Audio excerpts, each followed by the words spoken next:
everyone, this is Lauren with the Central Arkansas Library System. As you can see, today's program is going to cover how to use market research to your advantage as a small business. So in this program, we're going to cover what market research is, the benefits and importance of it, the options you have to conduct the research, and some free resources to get you started. So what exactly is market research? Market research is essentially examining the market in your area for demographic information, which will better help you understand your opportunities and limitations for gaining customers. Market research blends consumer behavior and economic trends to confirm that there is a market for your product within your area. This can include population data on age, wealth, family, interests, or really anything else that's relevant for your business. So why exactly is market research important? I think it's easy to dismiss the importance of market research. After all, when you first think of a business idea, spending hours on market research is the last thing on your mind. But for any type of business, there's a real need for it.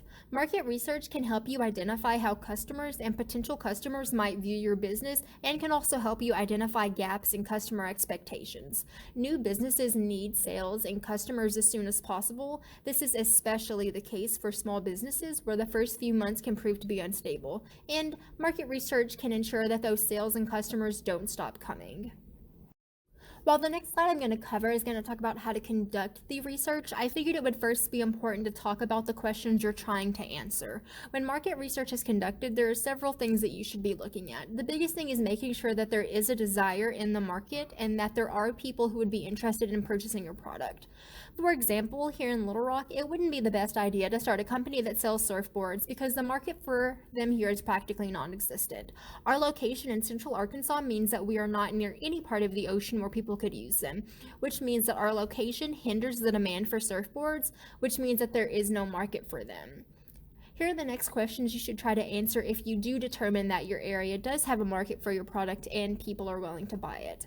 We're going to go right back into another example, but instead of opening a surfboard shop here in Little Rock, say you decide you want to start one right on the beach in Malibu, California.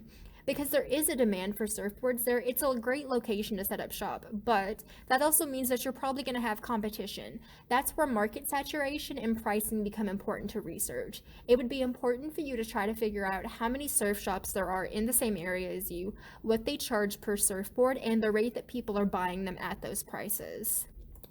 There are multiple options to collect the data that you'll need to answer the questions listed in the previous slide.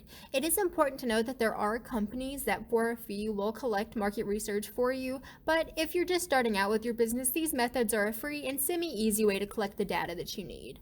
So surveys are the most common after a brand gets established and are typically sent out via email to existing customers. They can be used before a brand gets established, but responses may be limited if people aren't familiar with your product enough to provide valuable insight. So the next step is going to be the internet. The internet is a great tool to find impersonal data like employment rates and the average income of your area. Plus, as your business develops and moves into its next stages of development, it'll be a critical resource for things like marketing and promoting. Lastly, observation is probably one of the best ways to get feedback on your product or products.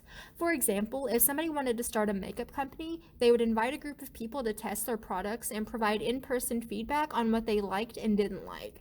Observation allows people to get the most comprehensive results of what the general public thinks of their products because you can ask open-ended questions that may allow the customers to give detailed positive or negative feedback. Surveys also allow customers to give feedback, but the responses may be limited depending on how you tailor the style of the survey. I am just going to go ahead and kind of skip over this slide, but there will be a link to a PDF with this information on it in the description where you can look over these resources on your own time. No two businesses are the exact same, even if they sell the same products, so there is a variety of resources here for your personal use. It can be a daunting process to think about starting a small business, but hopefully the tools and information given in this program make it seem less scary to gather market research. As always, we thank you for watching this program, and if you have any additional questions or need some clarification on anything I've covered in this program, feel free to reach out to me via email and I'll do my best to help.